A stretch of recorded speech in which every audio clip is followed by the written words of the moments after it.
Oke deh, kita mulai ya. Bismillahirrahmanirrahim. Terkait kardiologi 2. Kita akan belajar tentang kelainan kongenital. Jadi kelainan kongenital itu adalah bawaan, terus infeksi, bradikardi. Bradikardi itu nadinya lambat. Kalau taki, nadinya cepat. Ini kelainan jantung, ventricular extrasystole, cardiac arrest. Ini henti jantung, cardiac tamponade, shock kardiogenik, jadi shock karena jantung, sama penyakit vaskular. Yang pertama, kelainan kongenital ini biasanya ditemukan pada anak-anak di kulitnya, Dek. Kulitnya, kalau dia biru berarti dia adalah sianotik namanya. Tapi kalau adiknya itu tidak warna biru, kulitnya masih merah gitu ya, Dek ya. Jadi dia adalah asianotik. Nah, kalau biru ini kita enak. Jadi kita bisa langsung tahu kalau anak bayinya itu ada kelainan. Kan dari kulitnya udah kelihatan tuh, Dek, kalau dia warna biru. Jadi pasti kita akan memikirkan salah satunya adalah anak ini ada kelainan jantung. Kelainan jantungnya ada yang depannya T, T semua nih. Ini T, ini T. Jadi kalau yang depannya T itu pasti dia cyanotic. Jadi ada TOF, tetralogy of Fallot, TGA, transposition of great artery. Sama tambahannya Eisenmenger syndrome. Nah, tiga ini diingat-ingat kalau ini adalah kelainan cyanotic. Biasanya ditanyain yang termasuk kelainan kongenital cyanotic itu kalian sebutkan ABCDE-nya. Nah, ini TOF, TGA, Eisenmenger syndrome. Terus kalau yang asianotik karena kulitnya itu tidak biru, maka kalian tahunya itu pas kalian dengerin jantungnya. Jantungnya kalau murmur pansistolik itu pada VSD, lalu white fixed splitting S2 itu ASD, murmur continuous itu PDA, terus tekanan darah ekstremitas superior itu berbeda dengan tekanan darah ekstremitas inferior dan fototoraksnya figure of three. Ini adalah kata kunci kalau di ujian-ujian deh. Ujian-ujian bahkan nanti kalau kalian koas itu nulis pasien-pasiennya ini pakai kata kuncinya ini. Jadi murmur eh, murmur pansistolik di TPL PPL-nya ya, murmur pansistolik kalian assessment PSD gitu. Ini adalah kata kunci yang harus ada kalau mau menegakkan diagnosis penyakit-penyakit ini gitu deh. Nah, klinisnya kalau ada kelainan jantung maka pertumbuhan anaknya di sini tidak baik. Kenapa, Kak? Karena jantungnya itu tidak menutup sempurna katupnya. Ini kan jantung. Terus dia itu punya katup di sini. Bikuspid ya. Terus ada aorta sama pulmonal di sini. Yang arah ke sini sama ke sini pulmonal. Nah, kalau semisal di sini ada yang nggak nutup, contoh yang paling sering itu adalah ASD, atrial septal defect. Jadi atriumnya ini. Jadi atriumnya ini antara kanan dan kiri dia nyambung. Makanya darahnya itu wes wes wes wes di sini tuh bercampur menjadi satu. Padahal aslinya nggak boleh. Harusnya dia nutup seperti ini. Nah, kalau darahnya bercampur, maka antara oksigen sama CO2 itu juga akan nyampur di sini. Padahal kan nggak boleh deh. Harusnya ini darah yang dari paru-paru masuk ke sini, ini oksigennya lebih banyak. Ini oksigennya lebih banyak, di sini lebih banyak CO2, di sini lebih banyak CO2. Jadi, kalau atriumnya itu tidak nutup seperti yang di sini atrial septal defect, maka antara CO2 sama O2 ini bercampur-campur terus. Padahal nggak boleh. Makanya pertumbuhan anaknya akan menjadi tidak baik. Terus juga akan sulit menyusui. Kenapa kok dia akan sulit menyusui? Karena air susu itu kan masuknya ke pembuluh darahnya dia juga ya. Nah, kalau pembuluh darahnya kalau jantungnya aja seperti ini, maka ngalir ke darah-darahnya, ini ke pembuluh darahnya, ini ke paru-paru. Maka tidak akan baik deh. Ke sini, ini ke sini, saya gambar yang bagus ya. Maka akan sulit menyusui, anaknya itu gampang rewel. Rewel terus. Terus anaknya juga mudah sakit. Karena namanya oksigen dan CO2 itu kan harusnya oksigennya harusnya disebarin ya dek ya. Kalau CO2 kan harus dibuang. Tapi kalau jadi satu nyampur-nyampur, eh, ini malah buruk di situ gitu ya. Jadi nggak boleh anak muda sakit. Pemeriksaan gold standarnya adalah ekokardiografi ECG. Ini ada nih di RSI.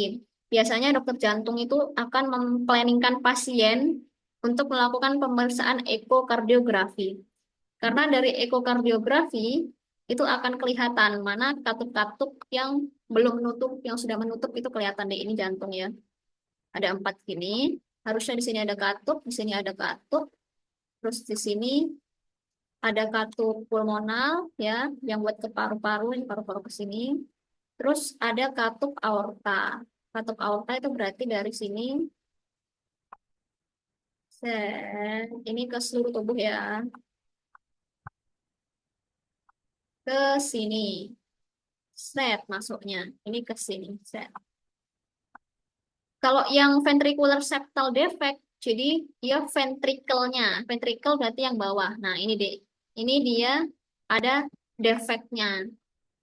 Coba kita deketin. Ini. Ini dia ada defect. Jadi antara ventricle kanan sama kiri dia menjadi satu. Ini nggak boleh juga karena akan mencampur oksigen dan CO2. Terus kalau yang patent ductus arteriosus defeknya itu ada di sini di arterinya. Nah, yang ini. Jadi dia nyambung deh antara yang pulmonal sama yang katup aorta. Jadi ada katup pulmonal, katup aorta, katup tricuspid sama katup mitral ya. Jadi jantung itu punya 4 katup. Normalnya itu. Kalau lebih dari ini berarti dia punya kelainan katup ya. Katup mitral ke ngarah ke paru-paru sama katup aorta. Stret. Nah, kalau coarctatio aorta itu dia menyempit di sini deh aortanya. Ada defek di sini. Jadi yang awalnya ini pembuluh darahnya besar, tiba-tiba dia mengecil, terus tiba-tiba besar lagi. Nah, ini namanya coarctatio aorta. Nah, yang perlu adik kalian hafalin itu kata kunci ini ya, Dik ya. Kata kunci klinisnya. Karena nggak mungkin ada gambar.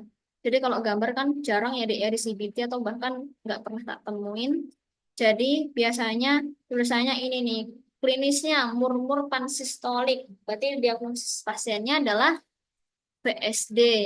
Klinis white fix splitting S2. Berarti dia diagnosisnya ASD. Nah, ini yang dihafal-hafalin ya Dek ya. Sampai nanti ujian-ujian UKM PPD pun selalu pakai kata kunci soal. Nah, kata kuncinya ini. Ini juga sama. Kalau yang tetralogi ovalot, dia itu aku ngafalinnya dia T ya, Dik ya. TET. Nah, dia kan tetralogi ovalot. Jadi dia klinisnya juga TET. TET spell atau cyanotic spell. Fototoraksnya adalah boot shape. Jadi bentuknya seperti sepatu boot. Gini. Nanti dia ditulisin dari soalnya boot shape gitu. Nah, terus kalau TOG, jadi pasiennya ditemukan pulmonal stenosis, RVH itu right ventricle hypertrophy, jadi hipertrofi itu pembesaran ventricle kanan, terus overriding aorta sama VSD. VSD itu yang ini, ventricular septal defect. Kalau TGA itu klinisnya S2 tunggal dan keras, fototoraksnya X-shape. Jadi bentuknya seperti telur. Terus kalau Eisenmenger syndrome, dia hmm,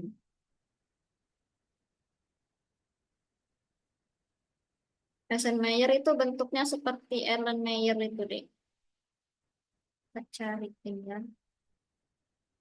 Erlenmeyer.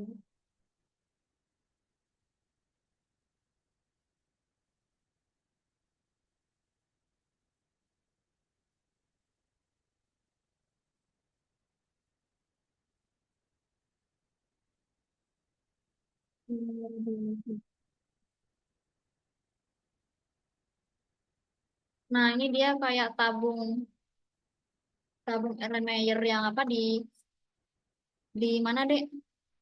Di laboratorium, di lab-lab.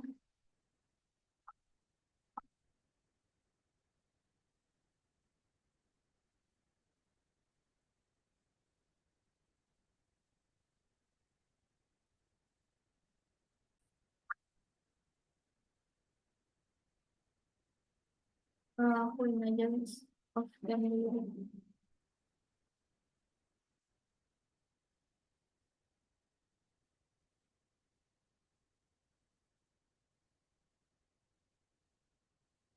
Nah, kayak ini nih deh. Ini Eisenmenger syndrome. Jadi gambaran jantungnya ini membesar sampai ke sini ke kiri sini seperti tabung. Nah, ini Eisenmenger syndrome. Kalau yang X shape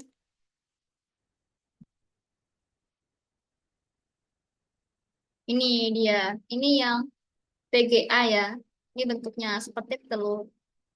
Kalau yang boot shape, yang TOF itu, nah ini kayak gini. Kayak sepatu boot ini. Gini ya. Jadi ingat-ingat kata kuncinya ya, Dek, ya. Kalau ada dibilang radiologinya namanya boot shape, berarti kalian langsung tembak itu tetralogi ovalot gitu. Tuh ya. Oke, tentang ini ada pertanyaan nggak, Dek? Ada tidak? Ada tidak? Nah, ini contoh soalnya. Coba nomor pertama, seorang anak perempuan berusia 1,5 tahun di bawah ibu mengeluhkan anak kurang aktif dan tampak lemah. Pada pemeriksaan dapatkan continuous murmur subclavia sinistra. Diagnosis yang tepat pada pasien adalah apa nih? Ini berarti anaknya apa? PSD atau PDA. Kata kuncinya continuous murmur. PDA, benar ya. Jadi di sini nggak ada kata kunci anaknya biru atau merah, tapi udah pasti ini anaknya pasti nggak biru nih, Dek. Jadi yang pilihan TOF sama yang TGA ini bisa kita hapus. Nah, antara PDA, VSD, ASD jawabannya PDA. Oke. Lanjut nomor 2, seorang anak usia 6 bulan. Iya, kata kuncinya paling cepat adalah pada pemeriksaan radiologi didapatkan gambaran berikut. Diagnosis yang tepat adalah, nih gambar apa nih? Ini antara bentuk telur yang sama but ya. Terus kita lihat lagi, anaknya sering berwarna kebiruan, berarti antara TGA sama TOF. Ini kita coret. Pada pemeriksaan didapatkan tril pada sternum kiri. Pemeriksaan radiologi didapatkan gambaran berikut. Ini but ya, Dek ya. Ini boot shape. Boot shape berarti yang apa?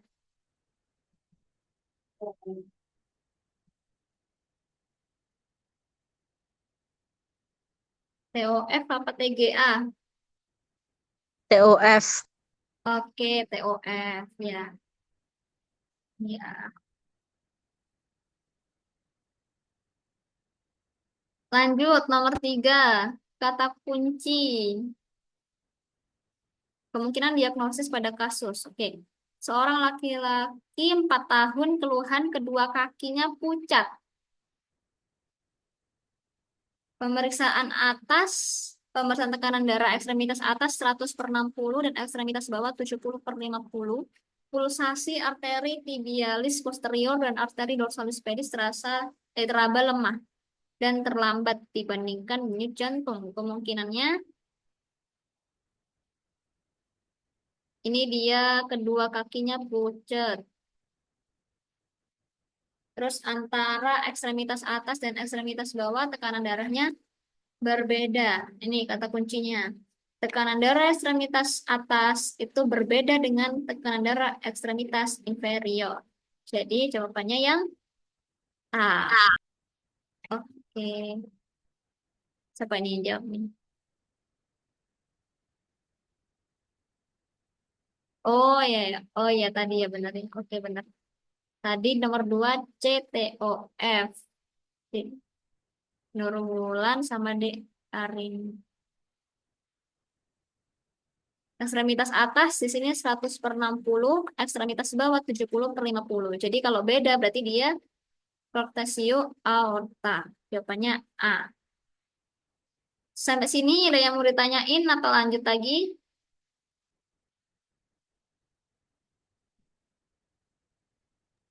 Lanjut, Kak. Oke, lanjut. Sekarang ke infeksi jantung. Nah, infeksi jantung itu ada tiga ya, Dik ya.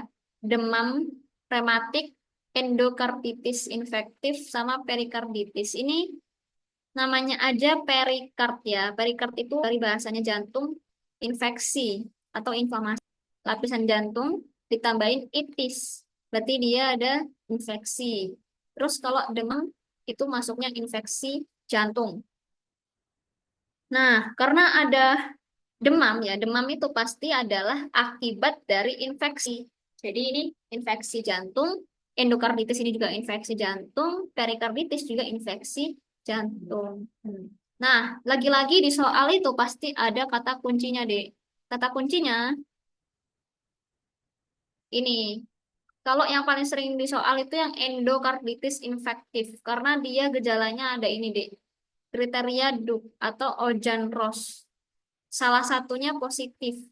Jadi, oh, Osler note. Jadi ini ada bintik-bintik ini di ekstremitasnya.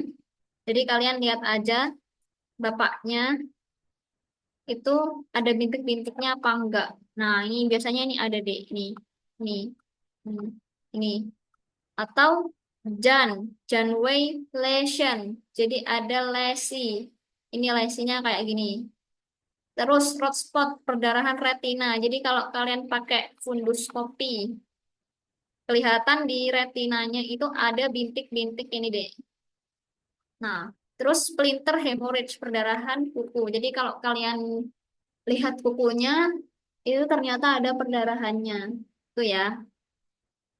Nah, salah satu dari tuh 2, 3, 4 ini itu sudah menegakkan diagnosis kalau pasiennya adalah endokarditis. Pemeriksaan penunjang paling sering itu emang ekokardiografi deh, karena ekokardiografi itu adalah gold standar pemeriksaan jantung. Jadi entah dia mau kelainan bawaan, mau infeksi, itu pakai ECG ini kelihatan, pakai ekokardiografi. Terus kalau mau tambah lagi, boleh deh kita ambil darahnya, terus kita bawa ke lab untuk dilakukan kultur darah. Nah, itu. Terus lanjut lagi, kalau demam rematik, dia pakai kriteria Jones. Ada namanya Kapoces. Ini Kapoces, karditis, nyeri dada dan murmur, poliartritis. Jadi dia namanya aja poli. Jadi dia nyeri lebih dari satu sendi dan dia pindah-pindah deh. Di tangan, di kaki, terus besoknya itu di kakinya, di leher, terus pindah lagi kemana ke tangan, ke leher gitu pindah-pindah. Terus Korea, gerakan involunter atau menari. Jadi dia ada gerakan yang tidak disadari kayak orang menari. Terus erythema marginatum, eritem itu artinya merah, marginatum ya erythema marginatum. Jadi seperti margin gitu deh, kemerahan di kulit ya tiba-tiba merah merah merah. Subkutan nodul itu berarti subkutan. Di bawah kutan itu ada nodul, ada benjolan di bawah kulit. Pemeriksaan penunjangnya adalah asto positif. Apalagi kalau kalian lihat di soal langsung ketemu asto positif, itu berarti demam rematik. Atau misal pertanyaannya astopositif, etiologinya apa gitu. Etiologinya adalah Streptococcus beta hemolyticus grup A. Kalau ini yang endokarditis infektif, dia disebabkan oleh Staphylococcus aureus, faktor resikonya suntikan, sama Streptococcus viridans, faktor resikonya infeksi gigi. Ini kalau kalian anamnesis pasiennya, Bapak ada sakit gigi nggak sebelumnya? Pas sebelumnya pernah disuntik tidak gitu. Karena infeksinya itu deh bisa jadi Streptococcus viridans ini dari gigi perginya ke jantung atau dari suntikan gitu ya. Misalkan suntikan mungkin ada yang nggak steril.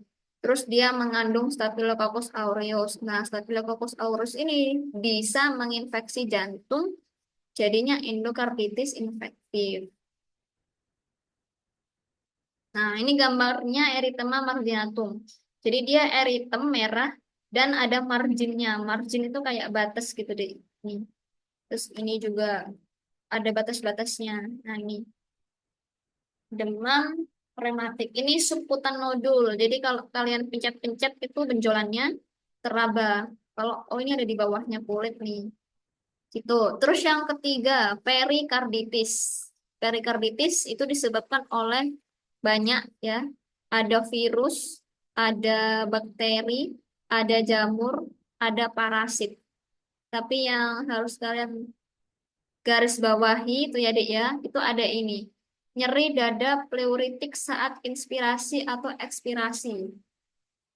Jadi nyerinya itu pada saat inspirasinya ada, terus pas ekspirasinya ada, atau salah satunya. Terus bisa demam atau enggak. Tapi yang paling penting itu ada friction root murmur. Itu.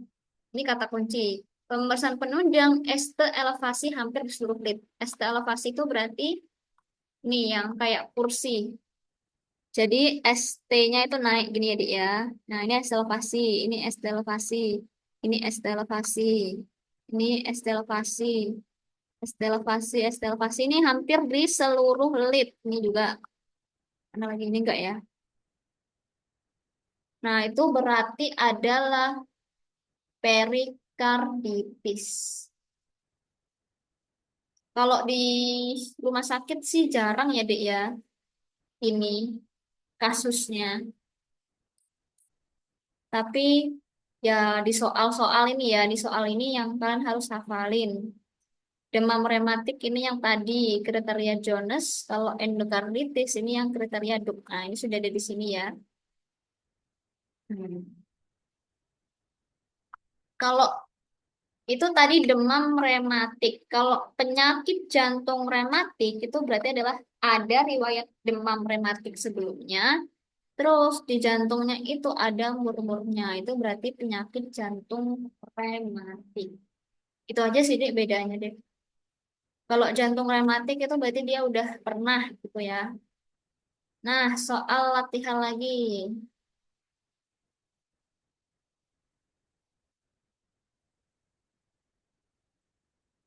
Oke, coba yang pertama ya. Nonate. Berusia 25 tahun dibawa ke IGD-RS dengan keluhan demam tinggi sejak 5 hari yang lalu. Keluhan disertai nyeri dada dan sesak napas. Pasien memiliki riwayat penggunaan narkoba suntik. Pemeriksaan fisik didapatkan tekanan darah 115 per 75, denyut nadi 110, frekuensi napas 24, suhu 38,6. Terdapat ruam kemerahan di telapak tangan dan kaki. Murmur pansistolik di CS4, linea parasternalis sinistra, dan suara jantung 3 menetap. Hasil kultur darah positif ronsen terdapat kardiomegali. Apa kemungkinan diagnosis pasien?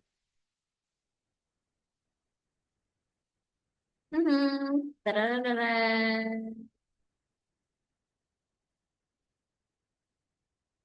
Apa? D. Oke, betul ya. Setuju yang lainnya ya. Jawabannya D. Yang A pasti kita coret karena ini penyakit kongenital. Terus kalau penyakit jantung rematik berarti harus ada kata kunci dia itu punya riwayat demam rematik. Kalau miokarditis, mio itu tidak ada. Dan di sini udah jelas sekali ya, ada pasiennya ini demam, suhu 38,6. Terus dia itu kultur darahnya positif. Tadi yang kalau pembahasan penunjang pakai kultur, itu yang endokarditis aja ya. Nah, terus ruam kemerahan di telapak tangan dan kaki, ada murmur. Terus memiliki riwayat penggunaan narkoba suntik. Jadi dia ada riwayat suntik-suntikan yang ini deh. Ini ya faktor resiko suntikan. Jadi jawabannya yang D. Tuh, lanjut nomor 2. Nona R. R berusia 25 tahun datang ke IGD, keluhan nyeri dada sejak 2 hari SMRS. Pasien juga mengeluh jantung berdebar-debar dan sesak napas, terutama juga beraktivitas. Diketahui 1 minggu yang lalu, pasien memiliki riwayat sakit tenggorokan disusul dengan demam, benjolan di bawah kulit, dan nyeri sendi berpindah-pindah. Pada pemeriksaan tanda vital didapatkan sekian. Terus pemeriksaan fisik ditemukan murmur diastolik pada apex. Apakah jawabannya?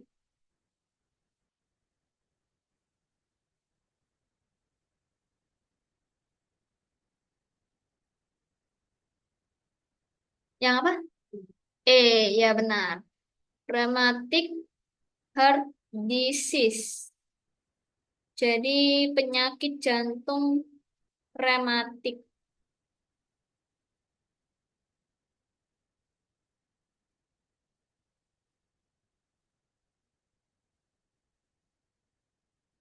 Nah, dia itu kan ada riwayat nih, Dek. Riwayat kayak sakit tenggorokan, disusul dengan demam, benjolan di bawah kulit, dan nyeri sendi yang berpindah-pindah. Terus ini demam, terus dia juga ada murmur. Jadi ini jawabannya yang E. Kalau endokarditis infektif, itu tadi udah kita bahas ya. Miokarditis gak ada, akut miokard infark. Mio- ini nggak ada juga. Kor pulmonal ini bukan juga ya. Kor pulmonal ada sendiri, jadi bukan. Terus yang ketiga, seorang perempuan usia 33 tahun datang ke IGD dengan keluhan demam sejak 3 hari yang lalu. Keluhan disertai nyeri dada seperti ditusuk yang memberat jika nafas dan berbaring. Nyeri dada berkurang jika pasien membungkuk atau condong ke depan. Terdengar ini kata kuncinya. Friction group sama didapatkan ST elevasi hampir di semua lip. Kata kuncinya. Berarti dia jawabannya iya, yang D. Perikarditis akut. Dan ya emang kalau soal-soal ini nih, kalian harus cari-cari kata kunci ini ya, Dek ya. Ini udah jelas jawabannya D. Sampai sini ada pertanyaan? Tidak. Ya, Dek Nurul bener ya. Ya, sip. Lanjut lagi ya, Dek ya. Sekarang tentang bradikardi sama takikardi. Nah, kalian harus ingat ya, kalau namanya bradikardi, itu berarti dia yang AV block, AV block, Dek. AV block grade 1, AV block grade 2, AV block grade 3. Tapi kalau yang takikardi, nanti dibagi menjadi QRS sempit sama QRS lebar. Nah, ini sekarang kita perlu fokus yang lebih nih, Dek. Karena ini lumayan ya. Nah, sekarang yang bradikardi itu heart rate normal itu adalah 60 sampai 100 kali per menit. Kalau dia kurang dari 60 kali per menit, berarti dia bradikardi. Kalau lah takikardi. Nah, yang pertama, kalau misal ada pasien, tulisannya di soal itu ya, Dek, ya ada nadi kurang dari 60. Terus kalian disuruh menentukan dia itu masuk AV block grade 1, 2, apakah 3? Nah, harus kalian lihat dari EKG-nya. Nah, yang pertama, AV block grade 1, PR interval itu memanjang. Jadi, ini deh. Ini dia masih kayak orang, apa ya namanya? Kayak orang, kayak orang LDR lah ya.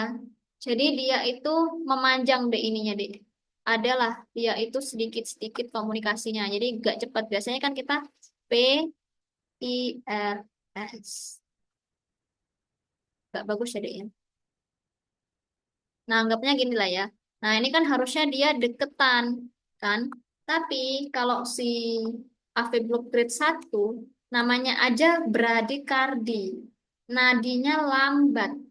Berarti ini juga lambat, Dek. Ini impulsnya ini lambat. PR interval memanjang makanya namanya. Terus reguler. Jadi dia reguler terus-menerus nih, Dek. Terus-menerus akan seperti ini. Dah ya, itu AV block grade 1.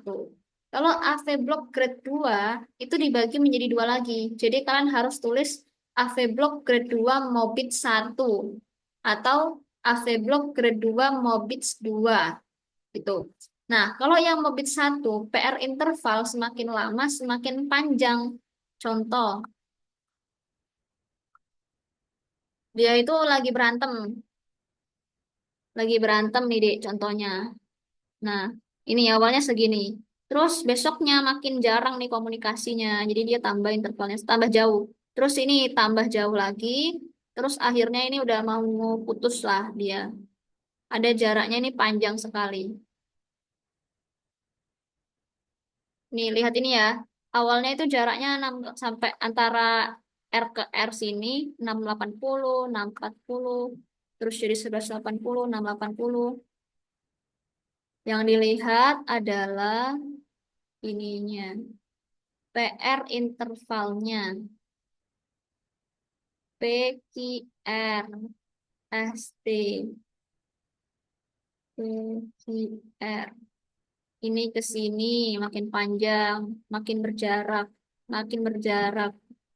ini. Nah, jadi dia makin lama makin panjang tuh, Dek. Nggak kayak yang AV block grade 1. Kalau yang AV block grade 1 dia itu jauhannya itu segitu-gitu aja, konstan, reguler gitu. Terus kalau yang Mobits 2 dia PR intervalnya reguler.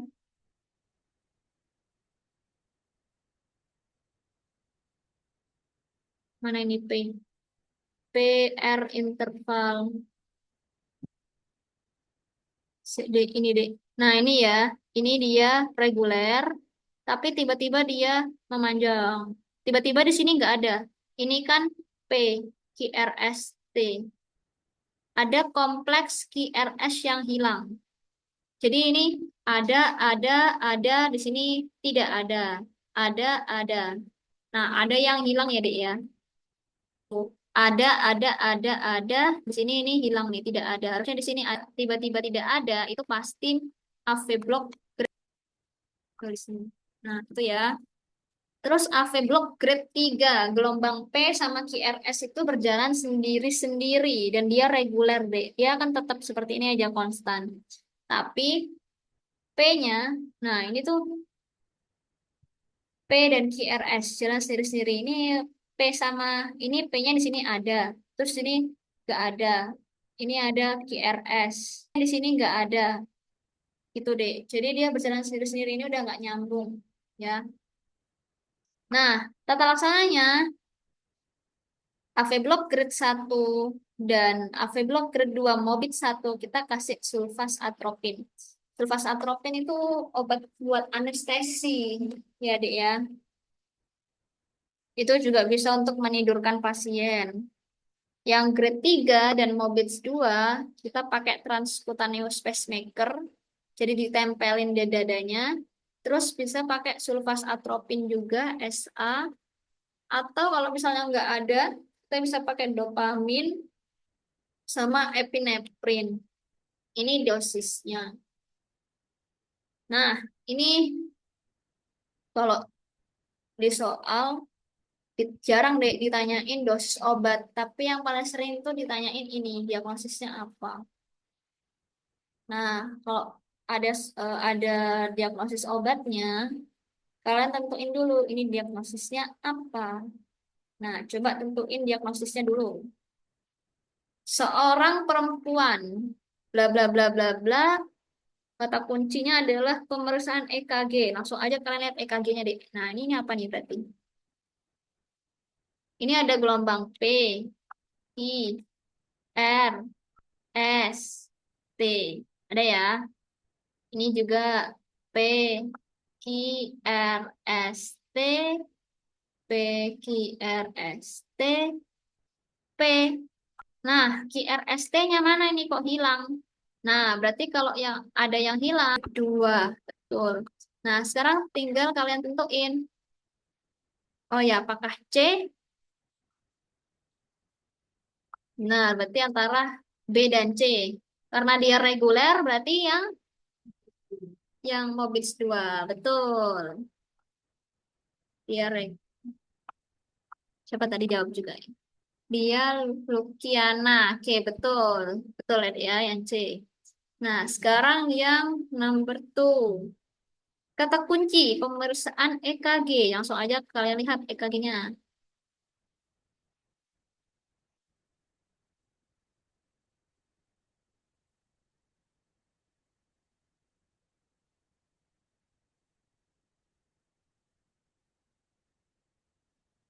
Paling gampang kalau gini tuh kalian lihat yang lead panjang deh. Lead panjang itu maksudnya yang di paling bawah nih. Ini V1-nya nih lengkap nih kan, kelihatan sampai panjang sekali. Kalau yang lain-lainnya kan cuma setengah-setengah. Nah, jadi di sini bisa kalian lihat.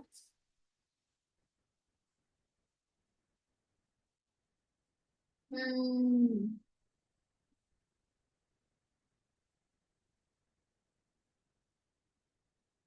oke. Ini ini nggak ada QRST-nya. Ini dia reguler ya, Dek ya. Reguler kayak gini terus. Nah, apa nih kira-kira? Reguler, terus P sama QRST-nya dia berjalan sendiri-sendiri. Ini dia kan kadang masih bareng, tapi agak gak jelas juga. Nah, ini dia P-nya jalan sendiri, nggak ada QRST. Apa, Dek? Iya, AV Block grade 3. Obatnya berarti apa? Kalau AV Block grade 3.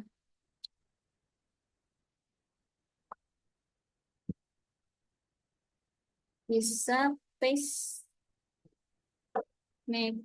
Nah, ini AV Block grade 3 bisa pacemaker. Tuh. Jadi jawabannya yang nah B benar ya. Nih, set.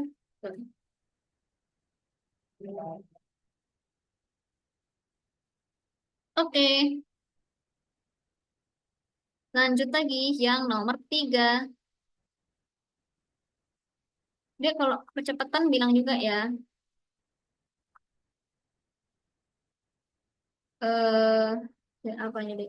Pemeriksaan EKG ditemukan pada gambar. Ih, ini tambah gak jelas ya deh ya. Tapi lihat yang Pak. Ini kan lead 1, 2, 3. AVL, AVF, V1, V2, V3, V4, V5, V6. Ini deh. Yang paling ini. Kita lihat ini ya. Ini jaraknya segini. Ini jaraknya segini. Ini jaraknya segini. Ini jaraknya segini. Makin panjang, makin panjang, makin panjang. Terus dia pendek lagi. Makin panjang, makin panjang. Terang, berarti apa?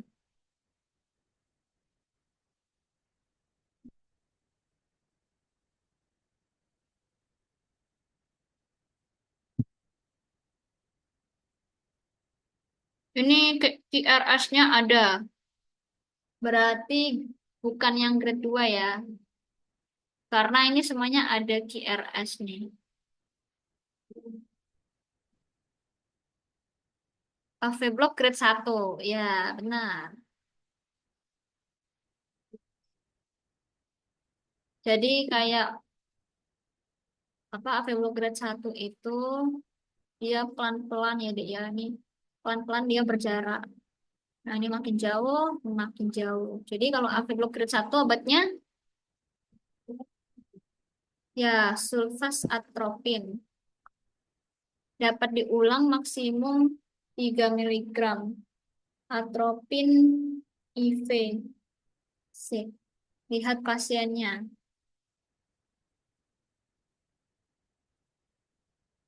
Oh, nggak ada berat badan ya. Seorang laki-laki keluhan pingsan beberapa kali. Dalam sehari pingsan 2-3, tekanan darah, suhu, dapatkan. Nah, kita pakai dosis ini deh. 1 miligram bolus, ulangi tiap 3 sampai 5 menit. Maksimal dosis 3 miligram. Kenapa deh? Yang A, benar. Tapi kalau AV Block grade 1 ini kan dia interval panjang tapi reguler.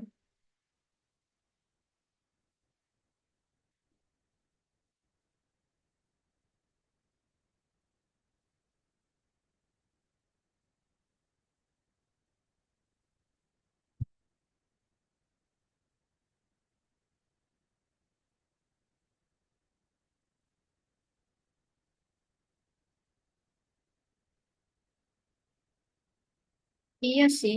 Ini tuh gini ya, Dek ya.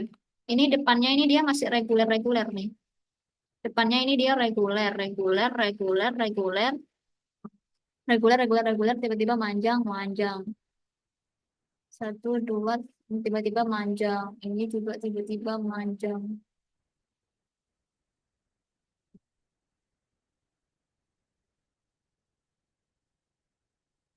Sebenarnya ini campuran ya, AV Block grade 1 sama AV Block grade 2. Yang Mobits 2.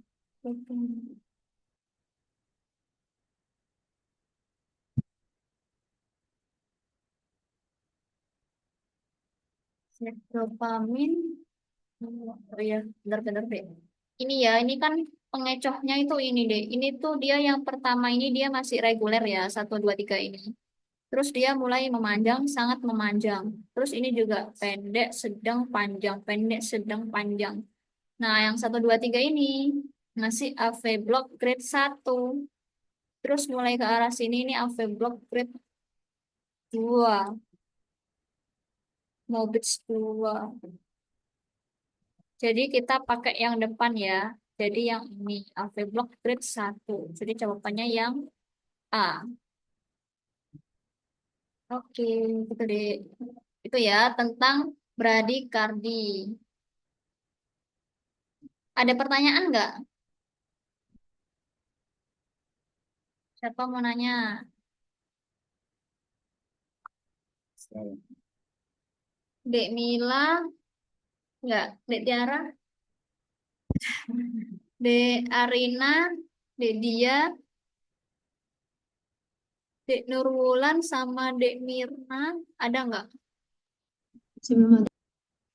Oh belum, oke. Nggak bisa naik ya Dek. Nah, sekarang lanjut ke takikardi. Takikardi berarti heart rate-nya lebih dari 100 kali per menit. Nah, lihatnya itu dari QRS-nya sempit apa enggak. Sempit itu maksudnya gini.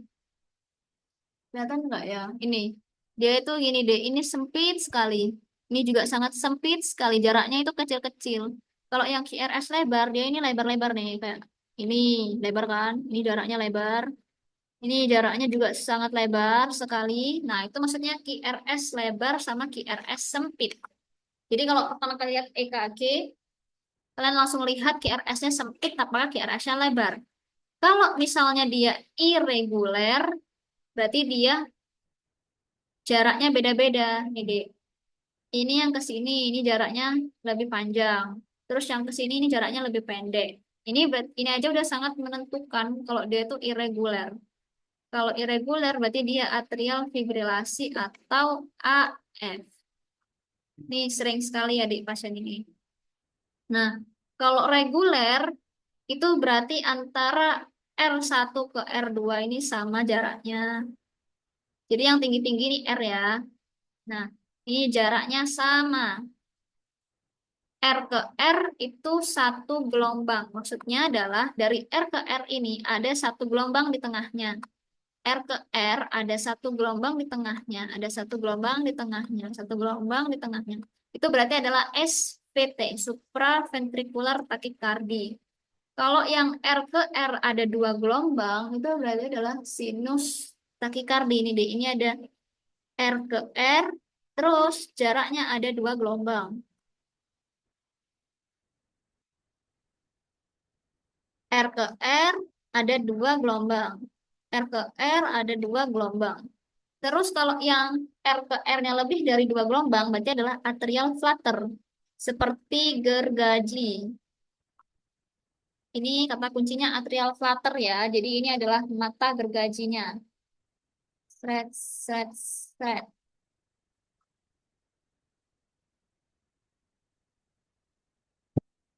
Oke, lanjut. Kalau yang QRS lebar, kalau irregular berarti ventricle fibrilasi.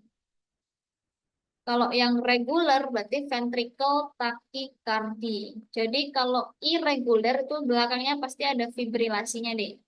Jadi yang fibrilasi itu pasti irregular. Tapi kalau yang regular itu berarti belakangnya tachycardia. Tachycardia atau flutter.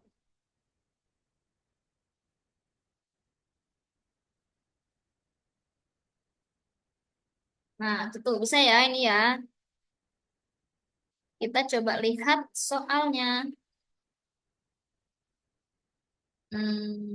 Nah, ini soalnya kebanyakan terapinya ya, Dek ya. Jadi terapinya gini. Kalau terapinya, kita lihat pasiennya itu stabil atau nggak stabil, Dek. Maksudnya stabil atau nggak stabil, itu dilihat dari CRT-nya. Kurang dari 2 detik atau tidak. Terus pasiennya ada tanda-tanda shock apa enggak. Tanda shock itu kayak kebiruan gitu deh. Nah, kalau misalnya dia nggak ada tanda shock dan CRT-nya kurang dari 2 detik ya, berarti dia stabil. Kalau stabil, kasih pasiennya obat-obatan farmakologi. Tergantung nih, kalau SVT berarti kita vagal manuver. Vagal manuver tuh gini deh. Jadi dua jari kita ditaruh di sini, di arteri karotis.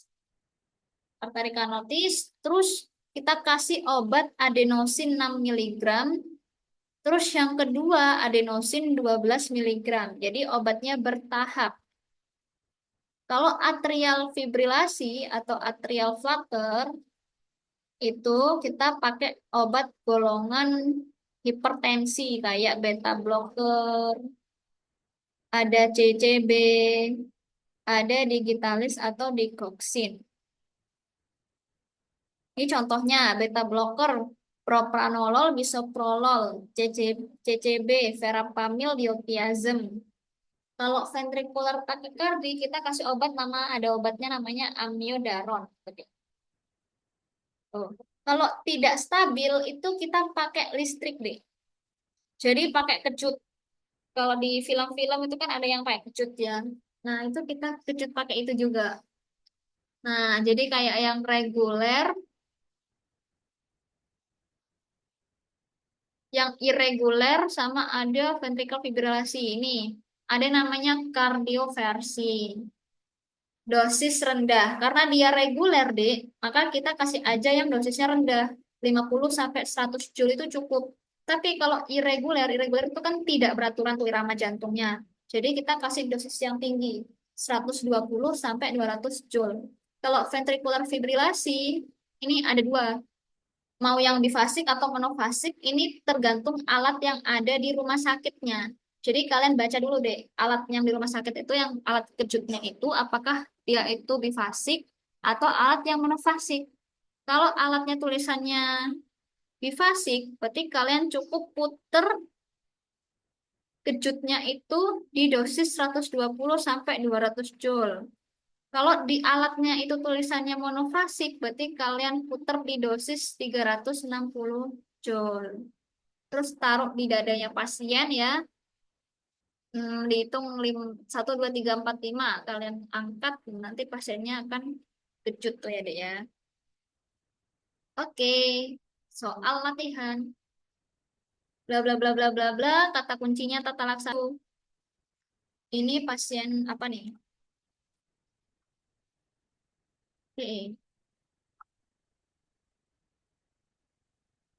Eh, begini ya, Dek. Yang paling gampang, lihat ada di bawahnya. Lihat di daerah sini. Tentukan dia QRS sempit atau QRS lebar. Apa nih? QRS apa nih? Sempit apa lebar nih? Sempit. Oke, betul, sempit. Sempit ya. Nah, sekarang cara menentukan reguler dan irreguler adalah lihat jarak antara R ke R. Ini R, R, R, R. Apa nih? Irreguler apa reguler? Irreguler berarti dia diagnosisnya betul. Jadi kalau irreguler itu pasti bisa. Nah, sekarang di situ apa aja. Nah, tapi kita lihat di soal nih deh. Pasiennya stabil apa enggak? Stabil ya. Coba kita lihat. Hmm, berkeringat dingin dan lemas, kesadaran kompos mentis. Oh, dia sadar ya. Tekanan darah. Oh, tapi ini deh. Tekanan darahnya dia hipotensi. Denyut nadi 100 kuat irreguler. Ya, irreguler benar. Frekuensi napas dia RR-nya meningkat, temperatur 37 tapi akralnya dingin.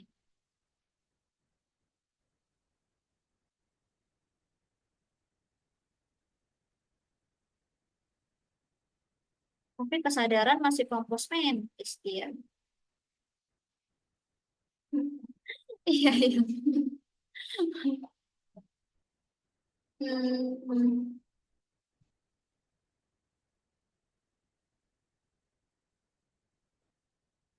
akralnya padahal udah mulai dingin. Denyut nadi 100 kali per menit, kuat irregular, napasnya temperatur 37, akral dingin.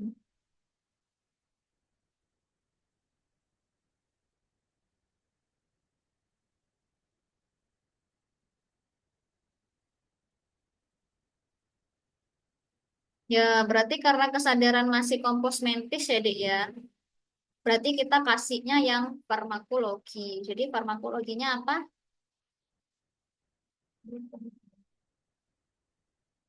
F. Apa, Dek? Beta blok. Oh iya, benar-benar.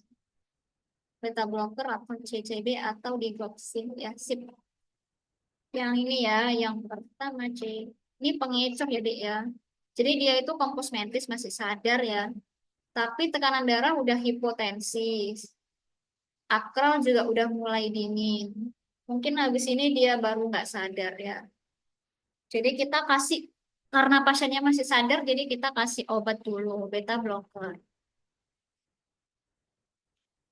Terus nomor 2, kita lihat gambarnya. Nah, ini gambarnya jelas banget nih. IRS-nya sempit apa lebar?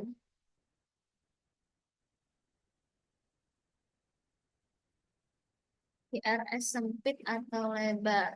Oke, lebar. Bener ya? Benar.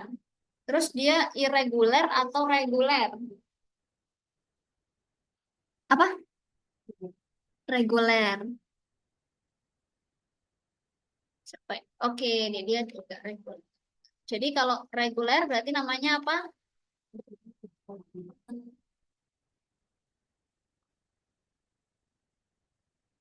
Sekarang lihat pasiennya, karena yang ditanyain tata laksana, kita lihat lagi pasiennya.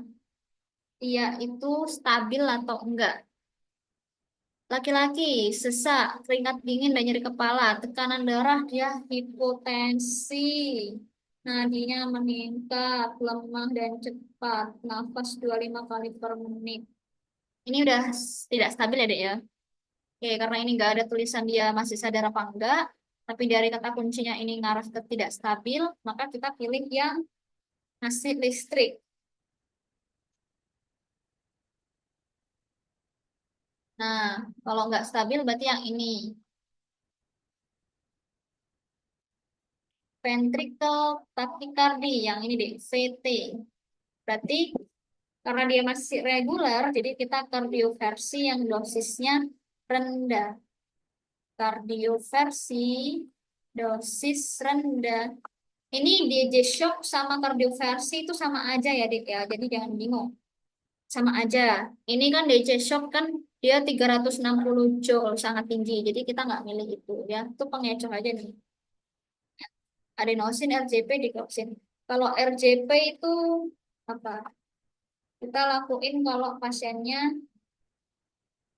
asistol, jadi ya. Itu baru kita boleh RJP. Ini kan dia masih belum asistol nih. Lanjut sekarang. Nomor 3. Langsung kita lihat aja EKG-nya. QRS-nya sempit atau lebar? Sempit. Reguler atau irreguler? Reguler. Kan ini kan ada 3 pilihan kan ya. Nah, sekarang dilihat di antara R ke R itu gelombangnya ada berapa? Satu, betul. Di sini ada satu gelombang. Di antara R, apa? SVT. Iya, benar. Berarti dia SVT. Ini coba lihat, apa betul? Oh ya, betul. Iya, SVT.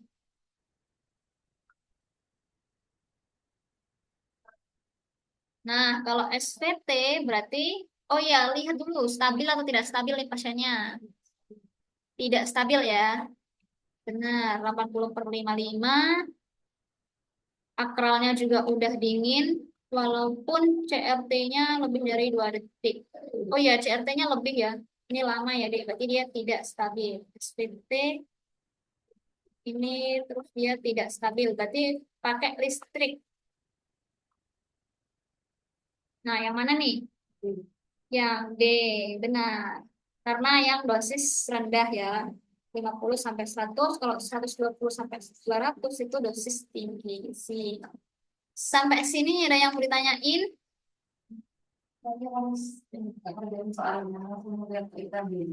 Iya, benar. Langsung lihat EKG-nya gitu ya. Terus baru kembali ke soal, dia stabil apa enggak gitu ya. Lanjut, sekarang kalau nggak ada pertanyaan, kita ke sini, ke ventricular extrasystole VES. Nah, ini tuh yang bigemini, trigemini itu deh. Kalau langsung soal latihan. Nah, ini juga kalian langsung lihat di EKG-nya. Nah, gini caranya. Kalau ventricle extrasystole, ini yang kelainan adalah ventricle-nya. Jadi, kita lihat awalnya ini dia kan masih bagus nih PQRS-nya. Nih, ini P I R S T masih bagus. Terus ke sini masih bagus P Q R S T. Tapi tiba-tiba di sini ini jelek sekali. Ini apa? Tidak berbentuk. Nah, ini namanya VES. Terus di sini bagus lagi P Q R S. Terus ini juga apa ini tidak berbentuk. Terus ini P Q R S, ini P Q R S. Nah, ini adalah VES monomorfik. Jadi maksudnya adalah cuma ada satu bentuk kelainan deh. Ini antara yang pertama sama yang kedua bentuk kelainannya itu sama, satu. Jadi dia namanya monomorfik. Kalau polimorfik, kelainannya itu lebih dari satu. Contoh nih, ini P, Q, R, S, T. Masih bagus. Tiba-tiba di sini, apa nih kayak gini? Ada kelainan di sini. Ini berarti kelainan pertama. Terus P, Q, R, S, T. Ada lagi kelainan yang bentuknya berbeda. Nah, ini ada kelainan yang lebih dari satu bentuk kelainannya.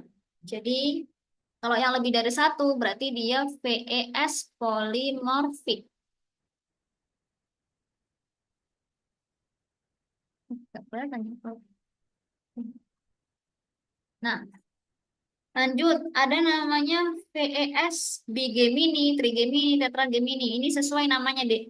Kalau bi berarti dua, tri berarti tiga, tetra berarti empat. Kita lihat aja di sini. Ini normal nih.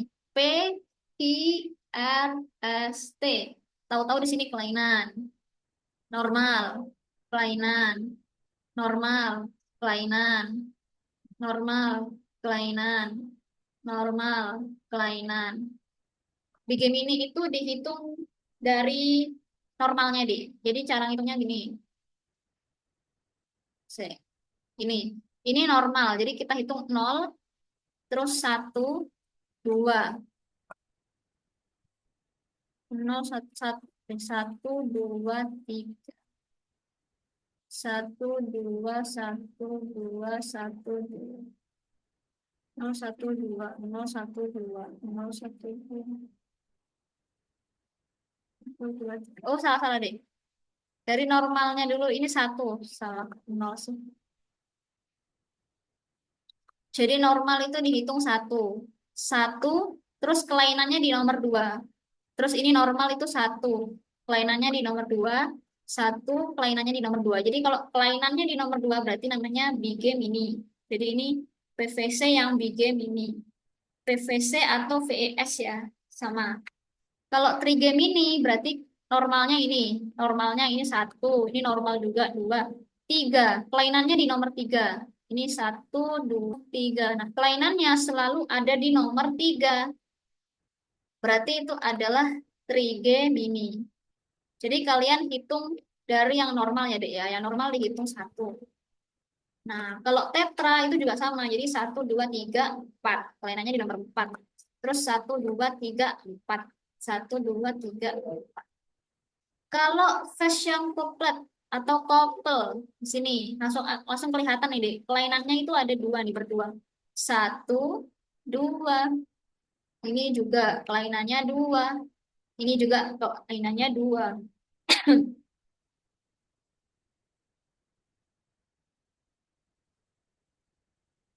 Nah, terus ada VSR on T atau Torsades de Pointes.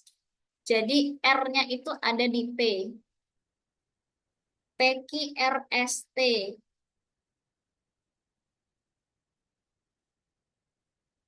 Nah, jelasnya itu yang ini, deh. Ini sih.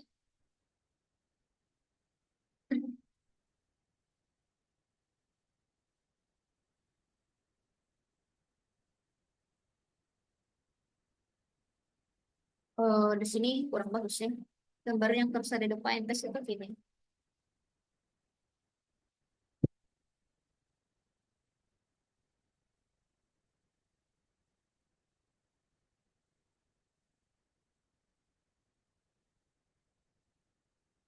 Nah, ini terus ada the pointers itu kayak lagu gitu deh sebenarnya. Kalau yang gambar tadi itu kurang ya, masih bagus lah. Kalau terus ada pointers itu benar-benar jelek kayak gini nih. Jadi dia jelek banget nih gambaran irama pasiennya. Jadi ini gini gini gini gini gini terus turun. Terus ini kan rendah terus naik, rendah rendah rendah naik, naik naik naik rendah rendah. Jadi ini kayak musik kan ya, Dek ya. Musik yang di Spotify itu. Tuh, ya itu terjadi di point test atau VSR on T. Tata laksananya kita cuma kasih amiodaron karena amiodaron itu obat untuk Gangguan irama, deh. Pasien-pasien kalau ada gangguan irama, apalagi yang VS ini kita kasih amiodaron tuh pasiennya membaik. Nah, EKG-nya muncul kompleks IRS tanpa diawali gelombang P. Kalau adik-adik apa lihat lagi sebenarnya di sini itu ini masih ada gelombang P sih. Ini masih ada gelombang P juga. Tapi beberapa itu kalau benar-benar pasien ya, Dik ya. Itu ada yang muncul QRS tanpa diawali gelombang P. Nah, kenapa kok pasiennya terjadi seperti ini? Karena gangguan elektrolit, mungkin kurang natrium, kalium. Ya, elektrolitnya jantung itu kurang. Hormon tiroid, tiroid itu kan fungsinya untuk elektrolit juga.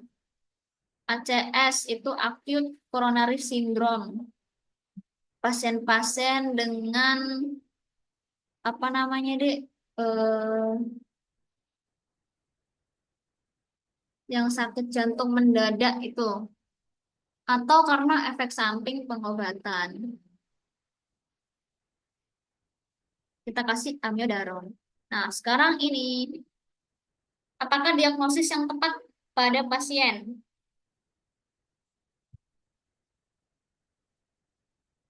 Apa nih? Nggak kelihatan ya. Nah, sini deh.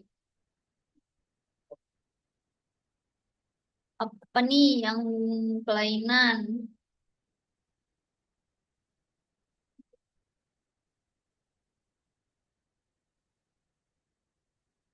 Oke, PVC kuplet kah? Oke, kita coba lihat.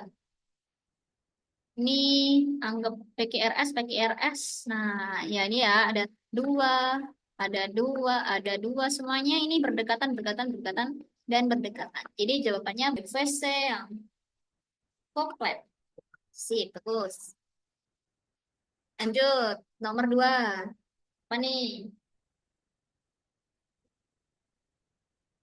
Hmm,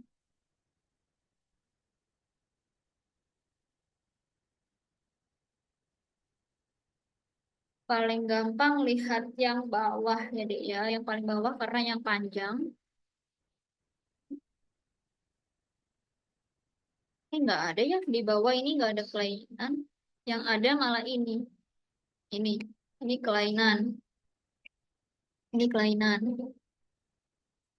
Ini bisa monomorfik, tapi pilihannya nggak ada morfik. Oke, apakah PVC di game ini? Benar. Nah, kelainannya dia di nomor dua. Ini normal lagi satu, dua. Jadi, oh ini polimorfik ya, bisa ya, Dek ya. Ini kelainannya bentuknya beda. Jadi jawabannya bisa yang polimorfik atau yang bigemini. Nah, ada PAC tidak ada. Hati-hati ya. PVC trigemini bukan Topsaris cepointes bukan. Jadi jawabannya A.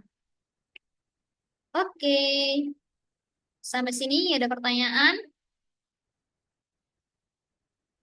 Kalau nggak ada, ini kan maghrib ya, Dek ya. Kita istirahat sholat dulu ya. Berapa menit? Berapa menit nih, Dek, istirahatnya?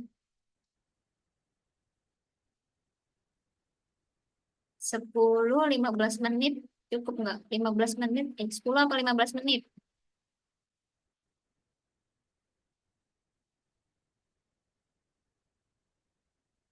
10. Masih banyak ya. Oke, oke, oke. Tinggal penyakit vaskular, shock, look, hilang. Ini cardiac arrest, ini lumayan nih. Cardiac arrest, cardiac tamponade. Ya udah deh, kita sholat dulu 10 menit ya, Dek ya, cukup ya. Nanti kembali lagi jam 18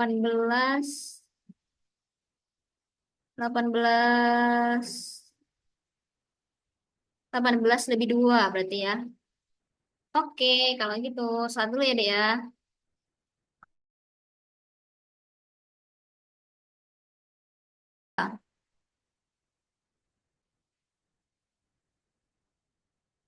Bismillahirrahmanirrahim. Kardiak arrest atau henti jantung ini biasanya di IGD. Klinisnya penurunan kesadaran sama nadi tidak teraba.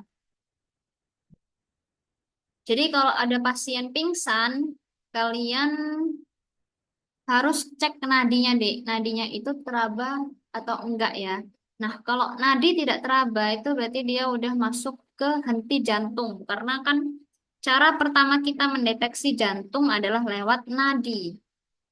Jadi itu senjata kita, Dek, sebagai dokter adalah dengan cara memeriksa nadinya. Kalian langsung mulai CPR. CPR itu RJP ya, Dek ya. RJP yang udah dipelajari itu ya. Terus kalian lihat ritmenya. Ritmenya dapat diberi shock atau tidak. Nah, tadi kita udah belajar tentang ritme ventricle fibrilasi sama ventricle takikardi. Jadi, kalau ada ventricle fibrilasi sama, ini mengganggu sekali. Ada ventricle takikardi pasiennya habis di RJP, terus kalian lihat EKG-nya deh di monitornya tiba-tiba dia berubah menjadi ventricle fibrilasi atau ventricle takikardi. Maka kalian harus memberikan shock. Jadi pakai denyut itu deh, dikejut itu. Dikejut. Nah, ini tulisannya VT.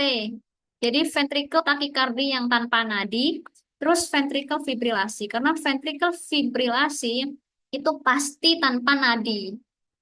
Berikan shock. Tata laksananya DC shock. Tergantung alatnya. Apakah alat di rumah sakit kalian itu namanya DC shock bifasik, berarti dosis segini.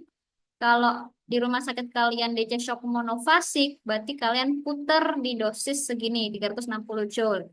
Terus RJP atau CPR bahasa Inggrisnya.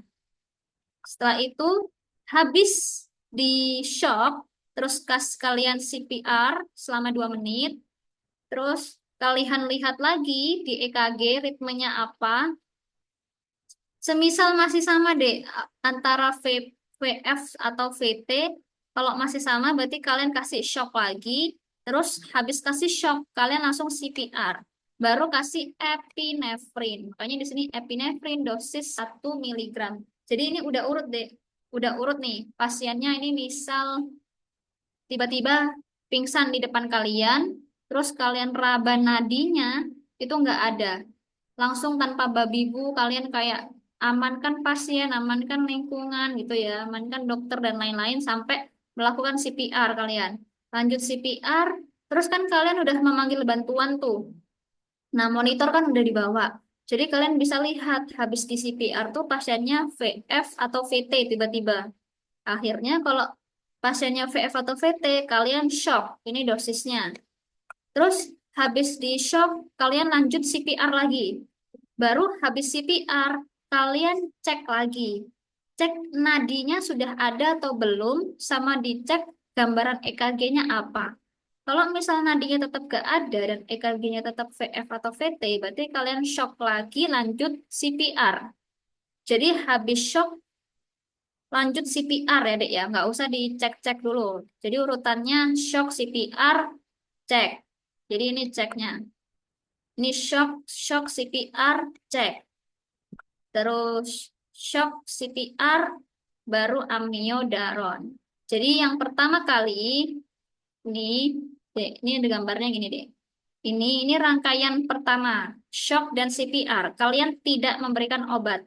Yang pertama, cek. Baru kalian kasih obat epinefrin. Terus ada cek. Shock yang tiga. Ini yang ketiga, shock dan CPR yang ketiga. Kalian kasih amiodaron atau lidocaine. Gitu. Kalau misalnya habis di RJP, terus gambarannya asistol atau PEA. Asistol itu yang ya dek ya. Jadi pasiennya kayak meninggal itu lurus, gak ada apa-apanya. Atau PEA itu yang gambarnya itu nggak bisa dievaluasi deh. Dia itu bukan masuk ventricle fibrilasi, takikardi, atrial fibrilasi, dan lain-lain itu pokoknya yang bukan kita pelajari tadi. Itu berarti dia tidak bisa dievaluasi. Itu juga masuk ke sini. Ritme dapat diberi shock tidak. Berarti dia yang unshockable. Jadi dia tidak diberikan shock. Karena dia nggak diberikan shock, maka dia cuma diberikan obat deh. Obat dan RJP. Jadi di sini kita nggak pakai listrik-listrikan. Kalau shockable kita pakai listrik, kalau unshockable kita nggak pakai. Semua irama EKG, oh ya bukan VT atau VF tanpa nadi. Kita langsung, karena kita nggak pakai shock, maka di sini CPR aja. CPR sama langsung dikasih epinefrin pertama. Terus misal ini masih sama, masih nggak ada nadinya. Di yang kedua, itu. Ini ada tambahan bacaan. Nice to know ya, Dek ya. Tambahan aja 3 sampai 6 menit. Amiodaron itu dosis pertama 300 miligram bolus, dosis kedua 150 miligram. Lidocain dosis pertama sekian. Jantung itu enaknya kita lihat aja EKG-nya apa ya. Kalau EKG-nya yang ini VT atau VF ya langsung kita kasih listrik aja. Lanjut ke kardiak klinisnya itu ada trias back yaitu hipotensi, JVP meningkatnya 90/60 misalnya. Jadi di bawah 120 ya. Di bawah 120 kalau arteri apa? Vena jugularisnya. Vena jugularis kalian hitung ya kayak biasanya di OSCE itu JVP meningkat. Dan waktu kalian pakai stetoskop suara jantungnya kok nggak ada ya, kok nggak ada detaknya. EKG-nya ini low voltage electrical activity. Terapinya awal resusitasi ABCD. Jadi kalian lihat airway-nya, breathing-nya, circulation-nya, ya disability-nya. Terus kasih needle perikardiosintesis. Nah, terus tepatnya adalah kalian harus rujuk untuk dilakukan torakotomi. Jadi toraksnya itu dibuka gitu deh. Gitu ya. Karena dia bahaya juga nih. Dia hipotensi, JVP meningkat, dan suara jantung menjauh. Nih, low voltage electrical activity itu maksudnya ini dia kayak gini nih, Dik. Dia itu hampir kayak asystole, tapi dia masih ada sangat kecil-kecil. Ini itu maksudnya adalah low voltage electrical activity. Coba ke soal, apakah tindakan selanjutnya yang tepat? Coba lihat. Apakah tindakan EKG-nya sinus bradikardi, GCS 111 nadi tidak teraba, dokter dan perawat segera melakukan RJP 5 siklus dilanjutkan evaluasi nadi karotis namun nadi masih tidak teraba dan apnea. Jadi ini pasiennya udah RJP terus nadi. Berarti dia masuk shockable atau unshockable? Hmm? Unshockable, benar-benar. Unshockable ya. Karena kalau asistol, karena kalau asistol dan selain PT dan VF itu unshockable atau nggak bisa dievaluasi, ya apa tulisannya ini? Salah salah deh. Ini ya, unshockable ya intinya ya. Kalau unshockable berarti tindakan selanjutnya adalah RJP lagi.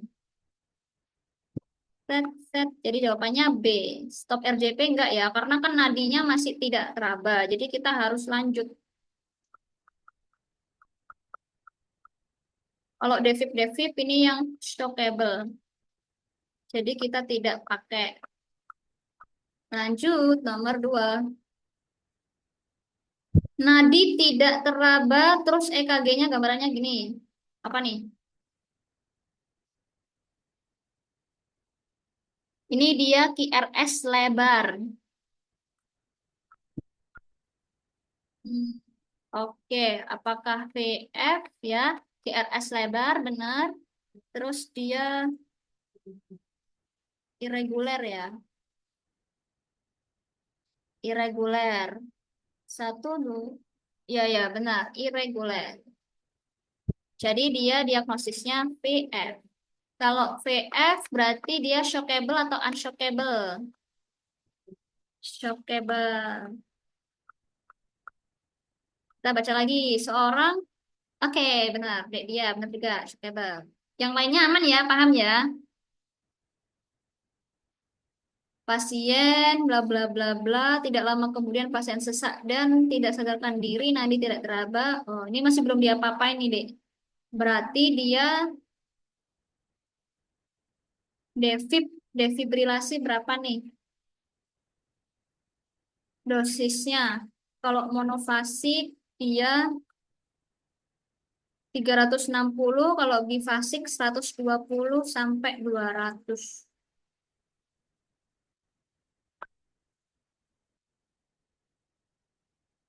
Hmm,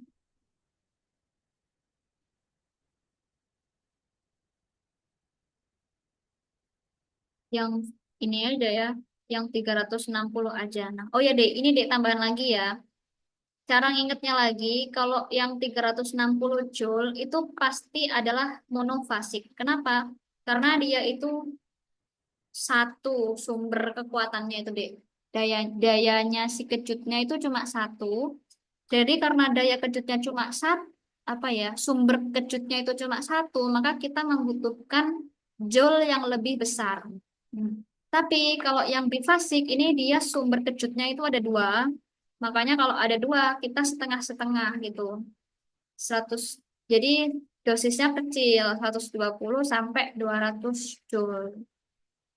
Karena daya kejutnya, apa, sumber kejutnya ada dua, jadi dia butuh Joule yang lebih kecil. Kalau monofasik dia sumbernya cuma satu, jadi dia butuh Joule yang lebih besar. Mana tadi? Ini ya, Dek, ya. Nah, ini defibrilasi 360 Joule.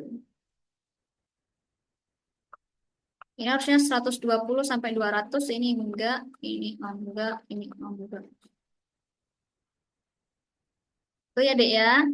Dek, kalau ada yang belum paham, langsung bilang ya. Nah, sekarang shock kardiogenik namanya aja shock deh. Kalau shock itu pasti tekanan darah kurang dari 90.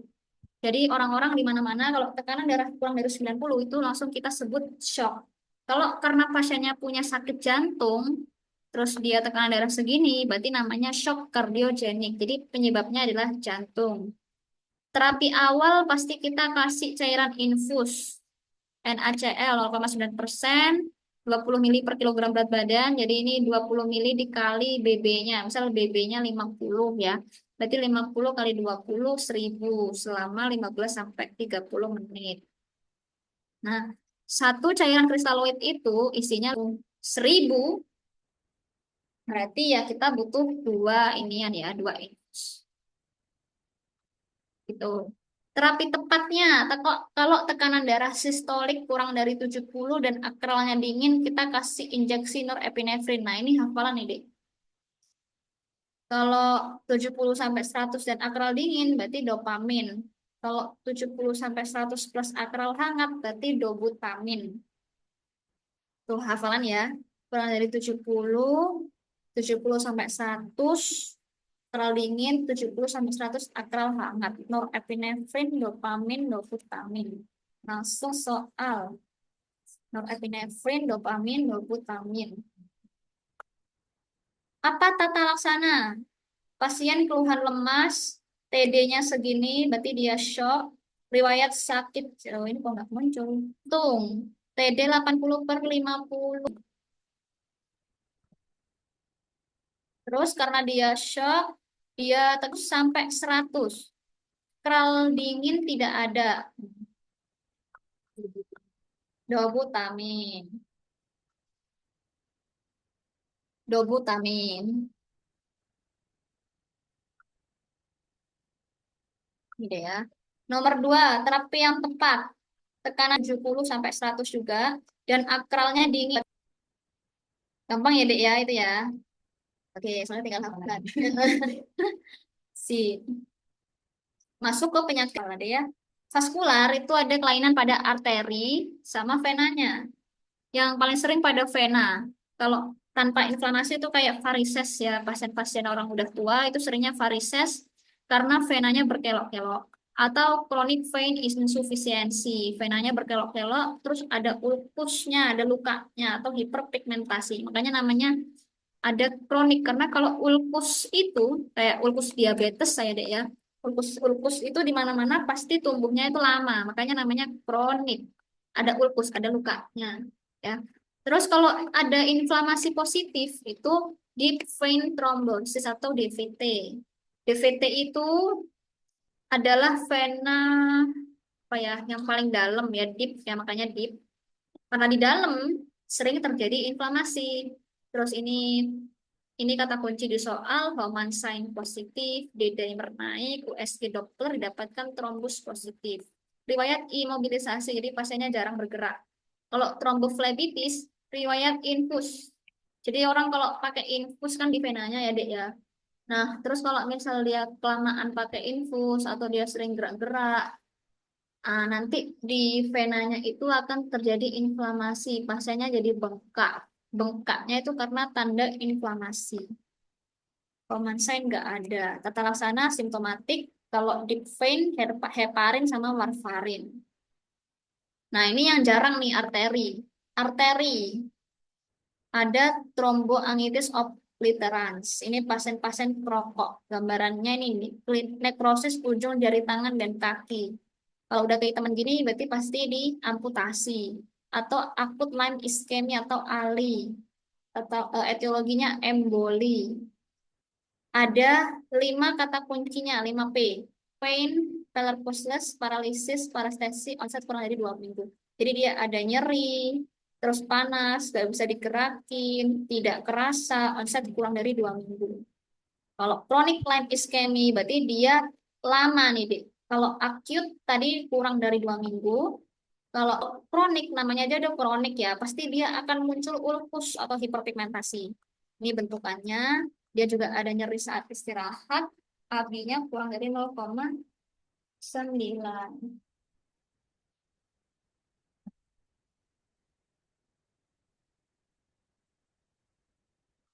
Kalau vena ini seringnya edema, pulsasi itu denyutnya deh, denyutnya itu masih ada. Tapi kalau arteri denyutnya ini bisa ada, bisa menurun, jadi pulsasi. Terus nyeri berkaitan dengan aktivitas. Contohnya kalau lari, berarti nyerinya di arteri di kaki-kaki. Kalau misalnya angkat benda berat gitu, mungkin nyerinya di tangan, jadi sesuai aktivitasnya. Nah, soal pertama, apakah diagnosis? Keluhan bengkak pada kaki kanan. Bengkak dirasakan ketika pasien berdiri lama dan berkurang ketika kaki dielevasi. Sehari-hari pasien bekerja sebagai SPG dengan shift 16 jam per hari. Bengkak pada tungkai kanan bawah, terus nyeri, kemerahan, pena berkelok-kelok. Ih, oke. Nah, ini deh, ini dia ada inflamasi positif. Kenapa? Karena ada bengkak, ada nyeri, ada kemerahan, tanda inflamasi. Terus ada vena berkelok-kelok. Berarti apa? Antara DVT sama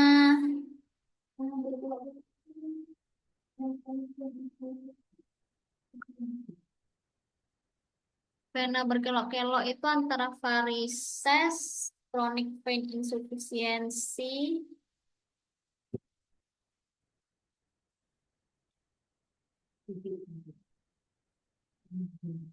yang DVT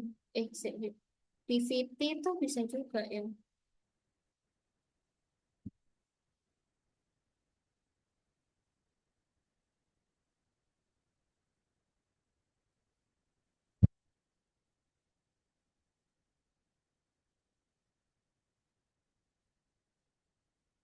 Ini kita eliminasi ya. Ini kan vena berkelok-kelok, berarti kelainannya di vena. Yang arteri kita buang. Ini buang. Rambus arteri kita buang. Buerger disease ini juga di arteri. Coba lihat. Nah, ini ya. Ini Buerger disease ya. Jadi dibuang. Nah, antara DVT sama chronic vein insufficiency.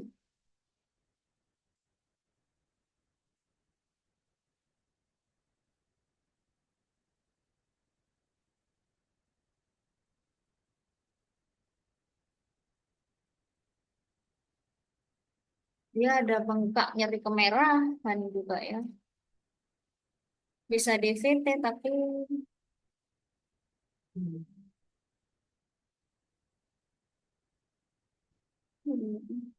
Oh iya, benar-benar DVT deh. Karena Pasiennya ini chronic vein insufficiency dulu ya, karena dia didapatkan vena yang berkelok-kelok itu deh. Nah, karena dia SPG 16 jam per hari, biasanya kan dia berdiri terus kan ya. Ada yang jalan-jalan tapi kan seringnya berdiri. Nah, jadi dia riwayat imobilisasi. Terus udah mulai ada tanda inflamasi positif. Jadi maksudnya yang deep vein thrombosis. Oke, jadi DVT ya. Iya, pengecoh ya deh. Bener ini dia. Yang udah mulai ada inflamasi. Terus lanjut, seorang laki-laki keluhan ujung jempol dan telunjuk tangan kanan menghitam. Nyeri dirasakan terutama saat beraktivitas, pasien memiliki riwayat dislipid dan DM, perokok. Berarti apa nih? Jelas banget apa nih penyakit arteri? Benar, burger disease. Lanjut nomor 3. Dia habis dilakukan pemasangan infus karena pasien dimondokkan dengan demam berdarah. Tangan tampak bengkak, nyeri, dan edem. Berarti apa nih kalau habis pasang infus? Trom. Sip. Benar deh. Tromboflebitis superficial ini di rumah sakit masih sering terjadi nih. Kalau infusnya nggak benar, sering tromboflebitis. Jadi bengkak ya. Lanjut. Diagnosis yang tepat. Kata kuncinya Bowman sign positif. Nah, kalau udah ada kata kunci ini, berarti Bowman positif.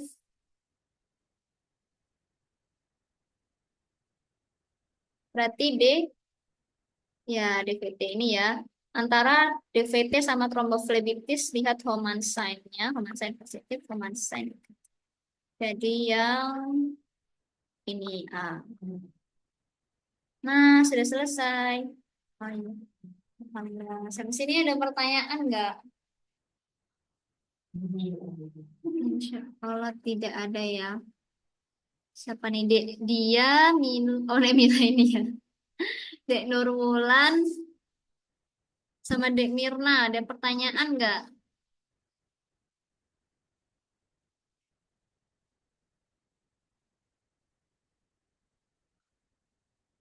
Belum aman. Oke, ya sudah. Kalau aman, mungkin kita bisa akhiri ya, Dek ya.